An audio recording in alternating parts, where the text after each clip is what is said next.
From the Trench War of World War I to the Liberation War of World War II to the ongoing wars that we fight every day in our modern world.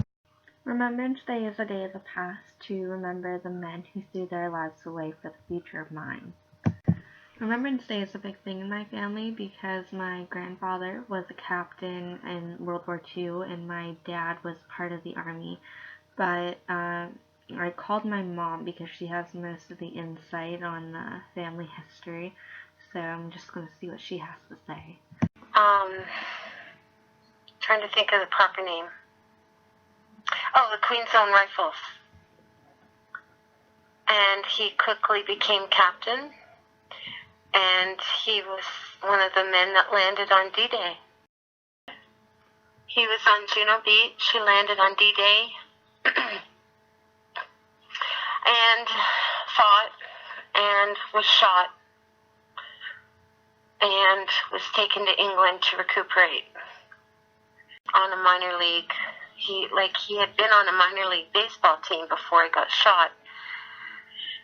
And he was a pitcher, and he was so good that everybody said to me that he would have been drafted into the big league, you know? Yeah. And after he got shot, he couldn't throw like he used to, so that was sort of his dream, you know, to be a baseball player. Well, when I see any film of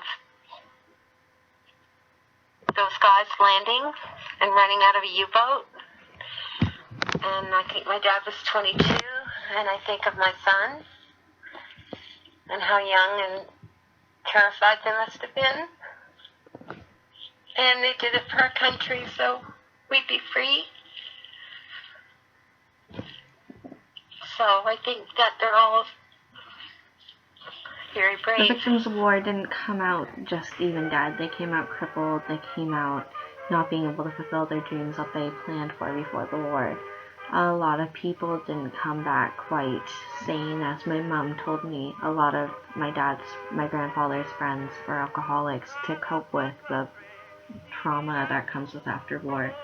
So I think remembering them is honoring not only for the soldiers that gave their lives up, but for the ones that gave up their day-to-day lives to like the way that they lived just so that we could live freely in our own country.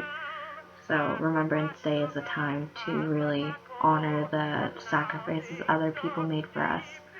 And I think it is a good thing to celebrate, considering the fact we need to remember the people that gave their lives up for us.